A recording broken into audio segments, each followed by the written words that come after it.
التماس سے سورہ فاتحہ خادم حسین مرحوم، غلام حسین مرحوم، مزمل عباس مرحوم، محسن تمار مرحوم، مرحومہ زوجہ ضیاء اللہ شیخ صالح قاضی سید نور اللہ شستری مرحوم، سید حسن عسکری ابن سید مبارک حسین نقوی مرحومہ زاہدہ عسکری بنت سید حسین مرحومہ قاضی عبداللہ عنایتی مرحوم سید مبارک حسین نقوی مرحومہ رضیہ بیگم مرحوم ڈاکٹر سید حسین مرحومہ سیدہ بیگم بنت سید شبیر حسین مرحوم سید وزیر مہدی ابن سید غیور حسین مرحوم سید حسن عباس مرحوم سید توقر حسین رضوی سیدہ امیر فاطمہ بنت سید غلام عباس مرحوم علامہ رشید ترابی آیت اللہ خوئی آغا خمینی آغا یافزیان علی اصفہانی میر ببر علی انیس شہداء ملت جعفریہ جملہ مرحومین اپنے مرحومین کو شامل کریں. رحم اللہ من قرأ الفاتحہ.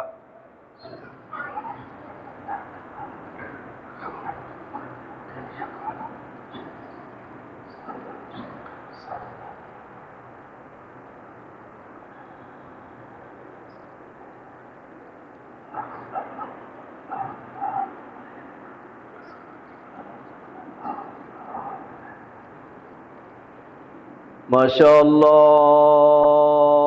لا حول ولا قوة الا باللہ العلی العظیم.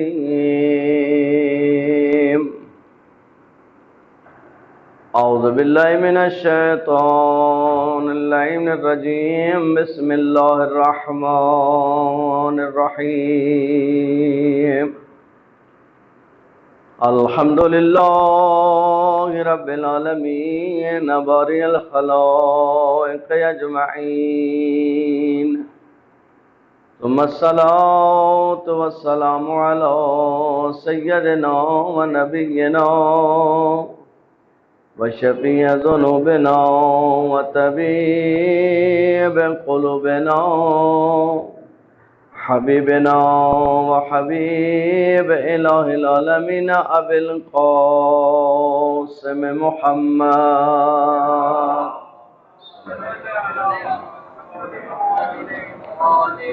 وعلى آل بیت طیبین الطاہرین المعصومین المنتجبین المنتخبین ورحمة الله على محبهم ومواليهم وشيتهم أجمعين واللعنة الدائمة على أعدائهم ملعونين من أول دهر إلى الآن ومن الآن إلى قيام يوم الدين. اما بعد فقد قال الحکیم فی محکم کتابہ وقوله الحق وهو اصدق القائلین. بسم اللہ الرحمن الرحیم. یا ایہا الذین آمنوا اطیعوا اللہ واطیعوا الرسول واولی الامر منکم. بلند صلوات صلی اللہ خداوند کریم آپ کی دعا اور عبادات کو اپنی بارگاہ میں قبول فرمائیں. جو پریشان المومنین کی پریشانیوں کو دور فرمائیں. جن مومنین نے دعائیں ذمہ لگائیں ان کی دعائیں اپنی بارگاہ میں مستجاب فرمائیں. جو مریض ہیں خصوصاً جو کرونا کے مریض ہیں برادر غلام قمبر صاحب کو دیگر مومنین کو شفائے کامل و عاجل نصیب فرمائیں. جو بے اولاد ہیں رباب کی خالی جھولی کا صدقہ خصوصاً عابد حسین و ساجد حسین کو اولاد نرینہ کی نعمت سے سرفراز فرمائیں. جو مومنین سفر میں ان کے سفر بے خطر فرمائیں. آقا اور مولا امام علیہ السلام خجل ظہور فرمائیں. آقا کے قدموں میں جامع شہادت کی سعادت نصیب فرمائیں.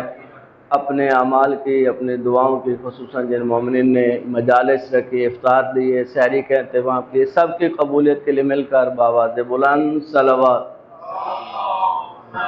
صلی اللہ. محترم و معزز سامعین، یہ اللہ تعالیٰ کا کرم ہے، اس ذات پروردگار کا شکر ہے کہ جس نے ہمیں محبان اہل بیت کے گھرانوں میں ان گھرانوں میں جو اہل بیت سے محبت رکھتے ہیں جو اہل بیت سے عشق رکھتے ہیں. یہ کوئی معمولی سعادت نہیں ہے اس سعادت کا ادراک اس دنیا میں ممکن بھی نہیں ہے۔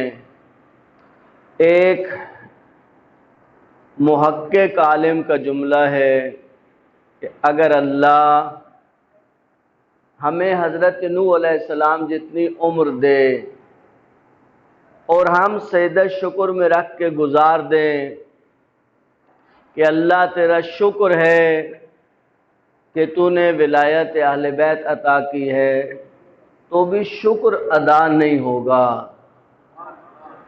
یہ نعمت اتنی بڑی ہے کہ اس نعمت کا ادراک اس دنیا میں انسان کے بس کی بات نہیں ہے۔ اس دنیا میں بھی اتنا ہی ادراک ہوگا جتنی معرفت ہم یہاں سے لے کے جائیں گے، لیکن آنکھیں کھلیں گی جا کر، اندازہ ہوگا جا کر کہ میں نے دنیا میں اس نعمت سے بھرپور استفادہ کیوں نہیں کیا۔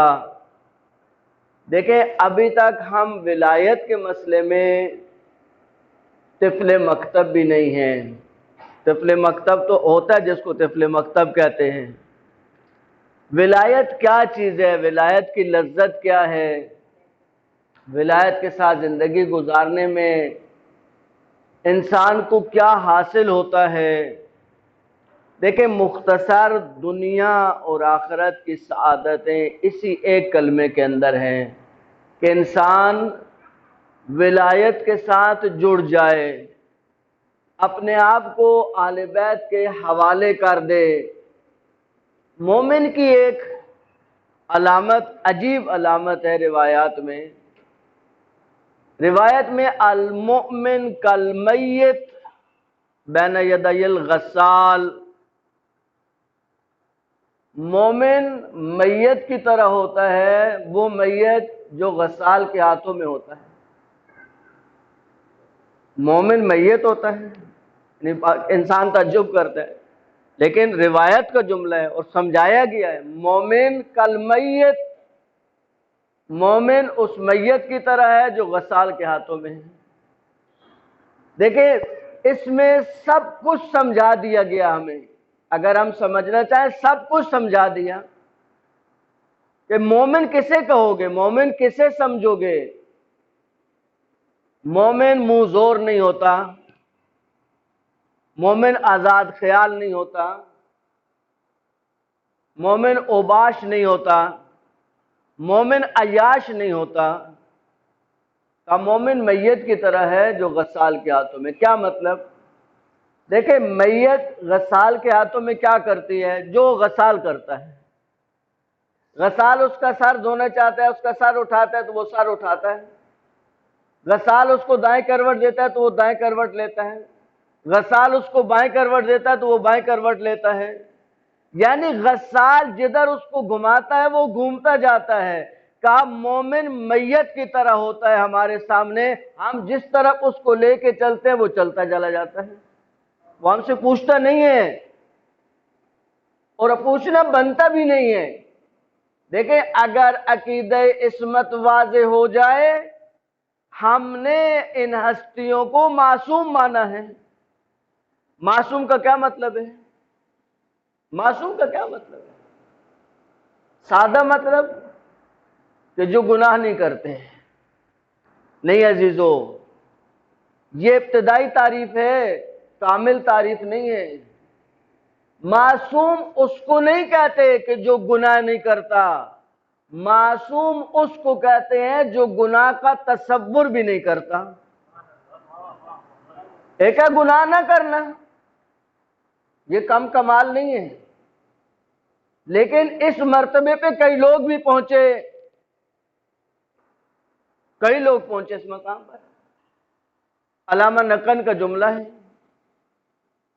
کہا کہ معصومین کے بعد دو ہستیاں ایسی ہیں کہ جو معصوم تو نہیں ہیں، یعنی 14 معصوم نہیں ہیں، 14 معصومین ان کا نام نہیں ہے، لیکن ہستیاں اتنی بڑی ہیں کہ ان کو غیر معصوم کہتے ہوئے زبان لڑکھڑاتی ہے۔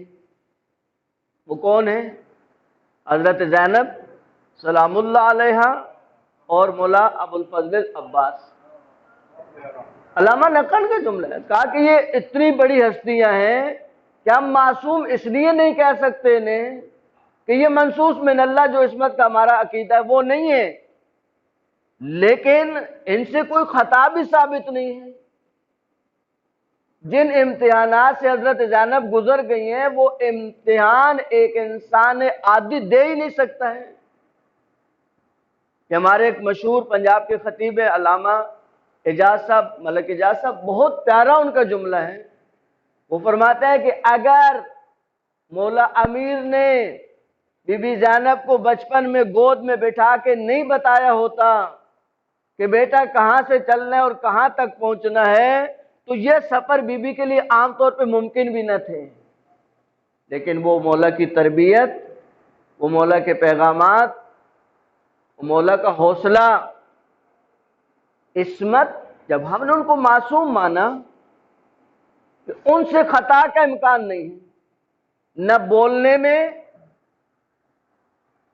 نہ عمل میں۔ بھائی انسان کی خطائیں یا عمل میں ہوتی ہیں یا بولنے میں ہوتی ہیں۔ معصوم معصوم ہیں، اور ان کی عصمت کی گواہی قرآن نے دی ہے آیت تطہیر کے اندر۔ بعض علماء تو کہتے ہیں کہ اللہ نے تو اس آیت تطہیر میں یہ فرمایا کہ اللہ نے فقط ان کو پاک کرنے کا ارادہ کیا، انما حصر کے لیے ہے، یعنی اللہ نے تو ڈائریکٹ جو پاک کیا ان 14 ہستیوں کو کیا ہے، تو باقی جو انبیاء پاک ہیں، عصمت کے مقام پہ فائز ہیں، کہ اللہ نے ان کو نہیں، اللہ نے ان کے ذریعے ان کو پاک کیا ہے، اللہ نے ڈائریکٹ ان کو پاک کیا ہے۔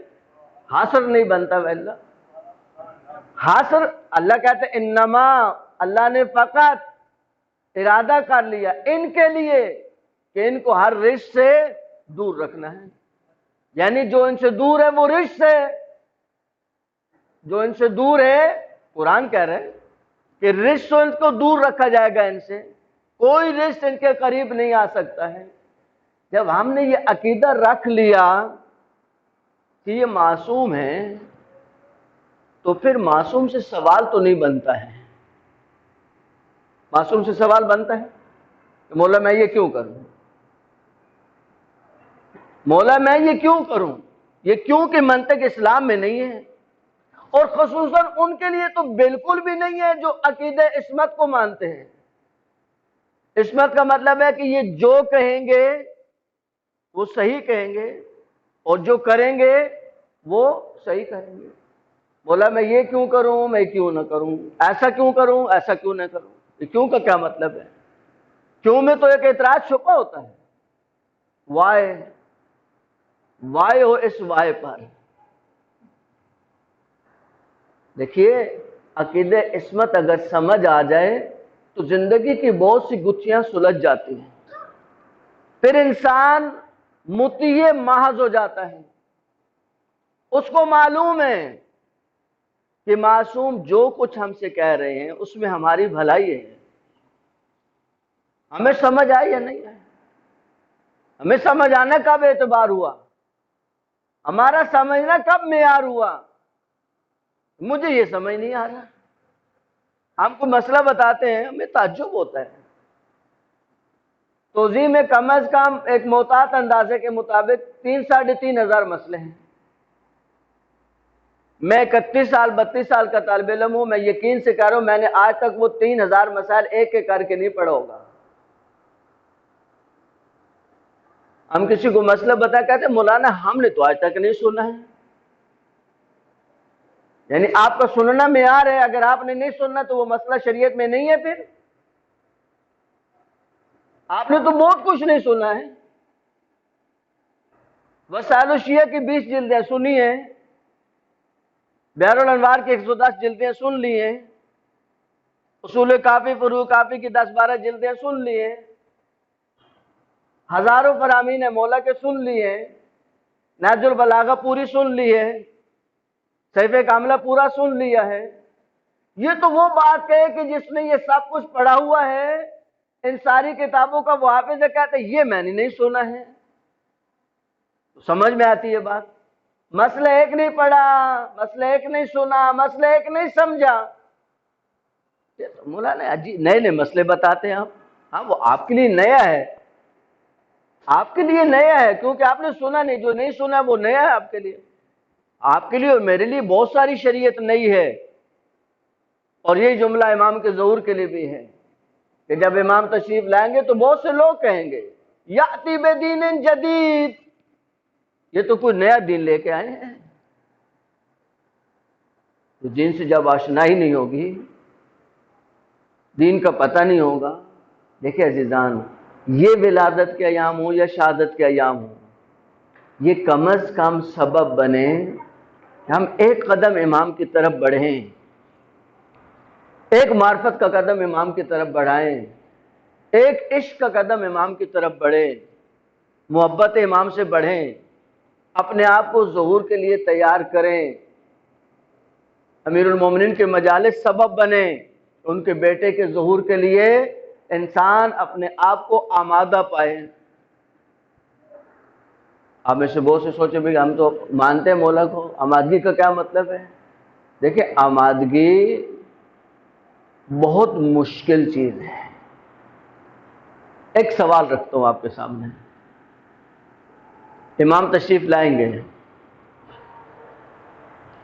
ہماری زندگیوں میں جو خلا ہے اس کو پر کرنے کا نام ہے ظہور. ظہور یعنی جو زندگیوں میں خلا ہیں، جو زندگیوں میں کمیاں ہیں، ان کو پر کرنا ہے، ظلم کو ہٹانا ہے اور اس کی جگہ عدالت کو لے کے آنا ہے. کہتے ایک شخص بہت دعا کرتا تھا امام کے ظہور کی. امام کا ظہور ہو گیا، خواب میں دیکھا امام کا ظہور ہو چکا ہے. امام نے پیغام بھیجا کہ اس کو بلا کے لے آؤں. حاضر ہوا کہ جی مولا. کہا کہ دیکھو وہ زمین جو تمہارے پاس ہے وہ تمہارے بڑوں سے غلطی ہوئی، وہ جب میراث بٹ رہی تھی تو یہ حقیقت تمہاری بنتی نہیں تھی، لیکن تقسیم میں غلطی ہو گئی اور یہ زمین تمہارے حصے میں آ گئی. یہ در حقیقت تمہارے فلاں کزن کی ہے، جب وہ کاغذ اس کو واپس کر کے آؤں. یہ دوڑا اور جا کر وہ کاغذ واپس کر دے، کہا کہ یہ میری نہیں ہے، میرے پاس غلطی سے امام نے بتا دی ہے، واپس آ گئے. مولا نے کہا کہ یہ تمہارا بیٹا ہے، اس نے یہ جرم کیا ہے، اس کو لگنے ہیں کوڑے. میرا حکم ہے کہ تم اس کو یہ کوڑے لگاؤ. چش مولا، یہ کام بھی ہو گیا. خواب دیکھ رہے. مولا نے کہا کہ ابھی ایک مشکل باقی ہے. مولا کیا ہے وہ؟ کہا یہ جو تمہاری زوجہ ہے تمہاری زوجہ نہیں ہے. کہا مولا کیوں؟ کہا کہ تمہارے بڑے بھی بھول گئے اور اس کے بڑے بھی بھول گئے. تم دونوں نے فلاں عورت کا مل کے دودھ پیا تھا بچپن میں، تم بھی بچے تھے اور یہ بھی بچی تھی. اس نے بھی اس عورت کا دودھ پیا اور تم نے بھی اسی عورت کا دودھ پیا. وہ شریعت کے اندر اس کو کہتے ہیں رضائی بہن بھائی، دودھ پیتے بہن بھائی. جب ایک خاتون سے دودھ پیا جائے ان شرائط کے تحت جو شریعت میں بیان ہوئی ہیں تو ان کے اوپر وہی احکام لاگو ہوتے ہیں جو سگے بہن بھائیوں کے اوپر ہوتے ہیں. کہا کیونکہ پتہ نہیں تھا تمہیں، تو جب تک تمہیں نہیں پتا تھا تو تمہارے اوپر کوئی گناہ بھی نہیں ہے، لیکن اب میں جب امام ہوں کہ تمہیں بتا رہا ہوں کہ یہ تمہاری زوجہ نہیں ہے، فوراً اس سے جدا ہو جاؤ. کہتے اب اس کے تیور تھوڑے بگڑے اور امام کو دیکھ کے کہتے آپ واقعی امام ہیں. اتنے میں اس کی آنکھ کھلی، پھر رویا تو بہت رویا. عزیزو یہ عبرتیں ہیں، یہ پیغامات ہیں، یہ میسیجز ہیں کہ ایسا نہیں ہے کہ امام آئیں گے جس طرح ہمیں سیدھا کرنا چاہیں گے. اگر ہم نے سیدھا امام کے آنے کے بعد ہونا ہے تو امام کے آنے سے پہلے کیوں نہیں ہو رہے؟ سیدھا ہی ہونا ہے نا بھائی. امام آ کے سیدھا کریں گے تو پھر انتظار ہے امام کا. اگر امام نہیں آئے اور ہم گزر گئے ٹیڑھے پھیڑے تو پھر کیا بنے گا؟ نہیں عزیزو، امام آئیں یا نہیں آئیں، بہت سے لوگ یہ خواہش رکھتے ہیں کہ مجھے امام کا دیدار مل جائے، بہت سے لوگوں کی خواہش ہے، اچھی خواہش ہے، لیکن میں سوال کرتا ہوں امام سے مل کے کیا کرو گے؟ امام کو دیکھ کے کیا کرو گے؟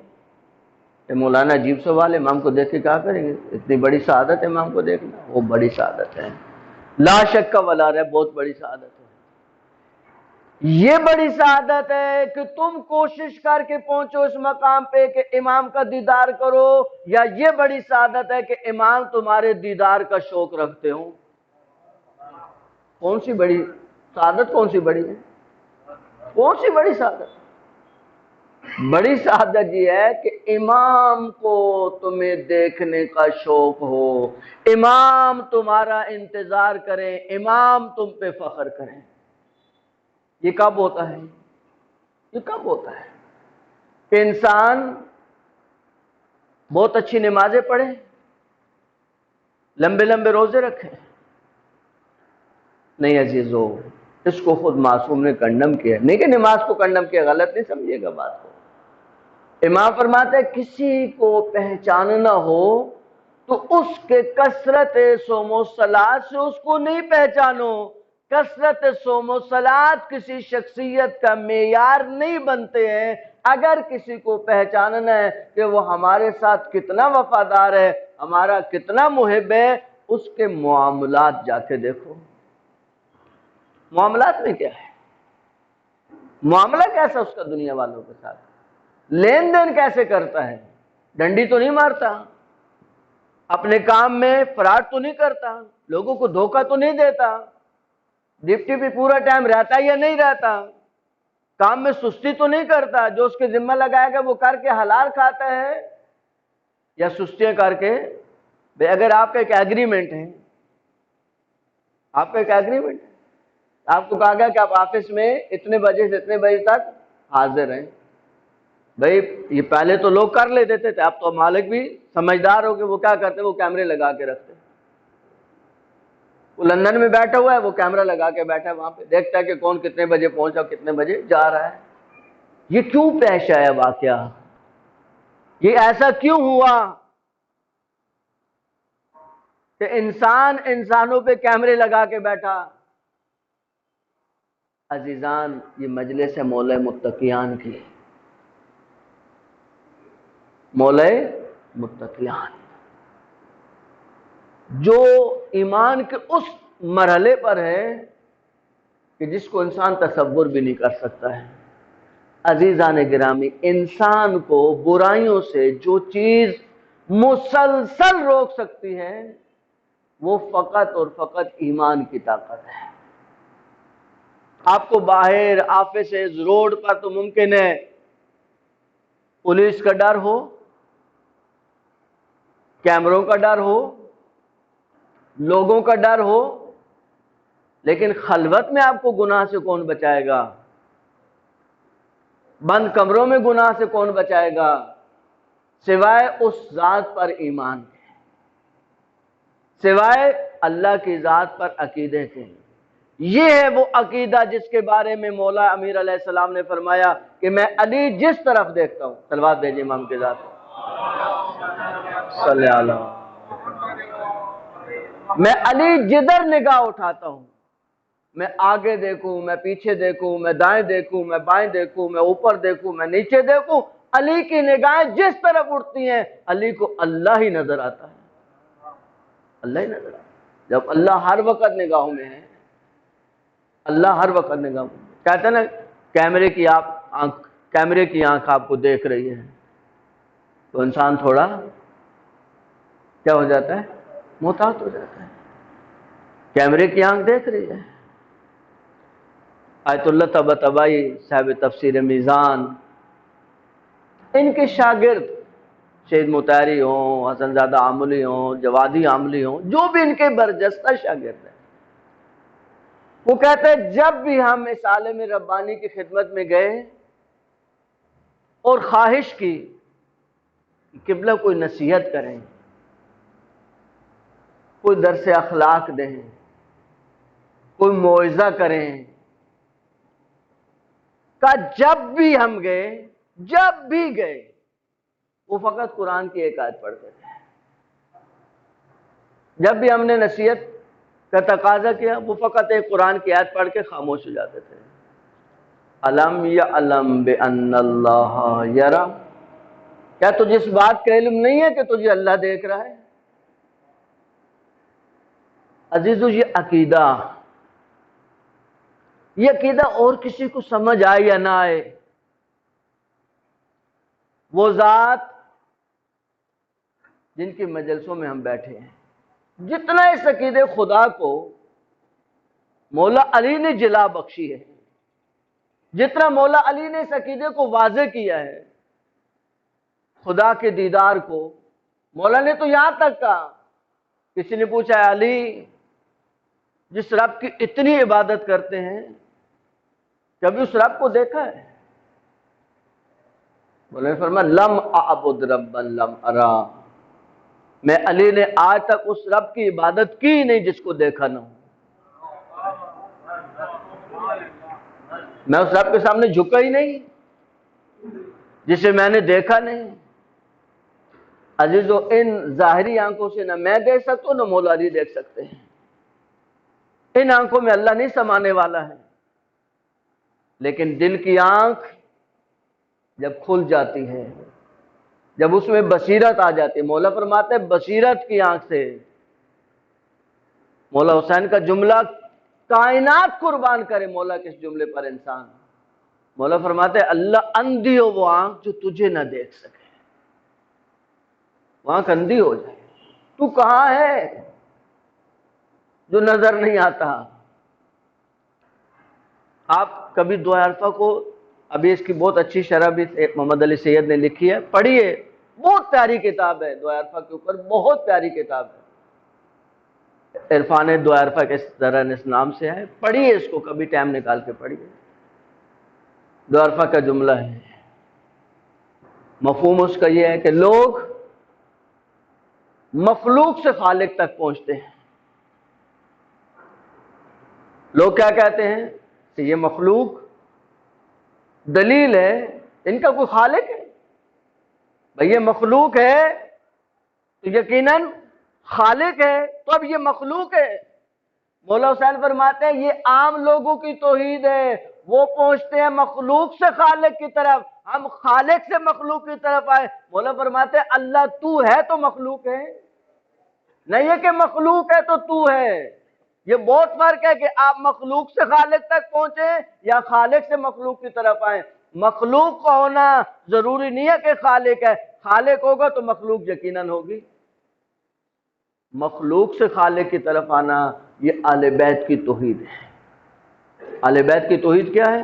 مخلوق سے نہیں، خالق سے اللہ کی طرف آنا، مخلوق کی طرف آنا۔ کیوں ایسا؟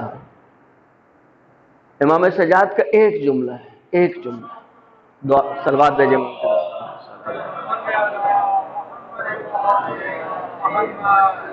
دیکھیں اہل بیت اس مقام پہ کیوں ہے کہ انہوں نے خدا سے سفر شروع کیا